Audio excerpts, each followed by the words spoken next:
مجوزہ پارلیمانی انتخابات کے تناظر میں تلنگانہ ریاست میں کانگریس پارٹی کو بھاری اکثریت میں پارلیمانی نشستوں پر کامیابی کو یقینی بنانے کے لیے تلنگانہ پردیش کانگریس کمیٹی کے شعبہ اقلیتی سیل کی جانب سے شمالی تلنگانہ کے 8 پارلیمانی حلقوں کے پارٹی مبصرین، پارٹی صدور اور اسمبلی حلقہ جات انچارج کا ایک خصوصی تنظیمی اجلاس خالد سیف اللہ کی زیر صدارت منعقد ہوا، جس میں مختلف اضلاع کے پارٹی قائدین نے کثیر تعداد میں شرکت کی۔ اس موقع پر اقلیتی سیل کے ریاستی نائب صدر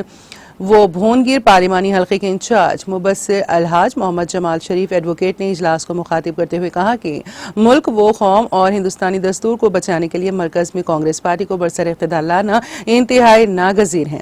کانگریس حکومت کے دوران ہی ملک میں سیکولرزم کو باقی رکھا گیا اور سماج کے تمام طبقات کی ہمہ جہتی ترقی کے لیے بہت سے ٹھوس اقدامات کیے گئے تھے۔ انہوں نے ملک میں دوبارہ NDA کے اقتدار آنے کے خدشے پر اپنا تبصرہ کرتے ہوئے گہری تشویش کا اظہار کرتے ہوئے کہا کہ فرقہ پرست طاقتوں کے حکومت میں آنے سے ملک کا ڈھانچہ بدل دیا جائے گا اور یکساں سول کوڈ کے ذریعے تمام طبقات کے مفادات کو تہس نہس کیا جائے گا۔